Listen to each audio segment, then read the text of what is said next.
Brent and Sarah, that temporary agreement is enough to get bus drivers back to work tomorrow morning, but there is still the need for a longer-term solution, one that involves the city hiring a new bus company.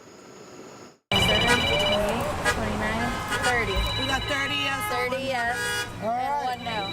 The votes have been counted, and Meriden school bus drivers will be back to bringing students to and from school on Wednesday. After the vote was finalized, you could feel the elation. We're going back to work, and man, is it inspiring. After a 2-day strike, Teamsters Local 671 reached a temporary agreement with New Britain Transportation that includes an immediate 6% raise and an end to the contract the company had with the city. Teamsters had their role, and that's to represent the drivers, advocate for their needs, and BT had to advocate for their company's needs, and at the same time, I needed both to say, hey, there's students here who need a ride to school. Meriden will now be looking for a new bus company to provide transportation for students.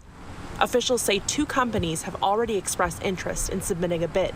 Under the temporary agreement, New Britain Transportation will continue to be the city's provider until December 22nd, or until a new company is hired. We hope that it will be within 6 weeks, but it's a complicated process. In the meantime, drivers say they'll be happy to be back on their routes. Driving the kids is fun. The whole interaction with them it is really great. But it's good that we're finally, I guess, heard, and people, like I said, maybe won't take us for granted as much anymore. And the burden will be lifted off families who had to find their own way to get their children to school.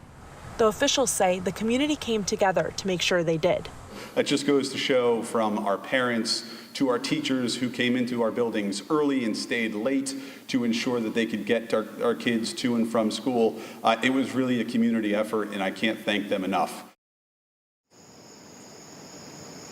In a statement, New Britain Transportation said they were happy an agreement was reached so that they can drive children to school tomorrow. Meriden officials did say that they are asking families for a little bit of patience, though, because things may not be 100% back to normal.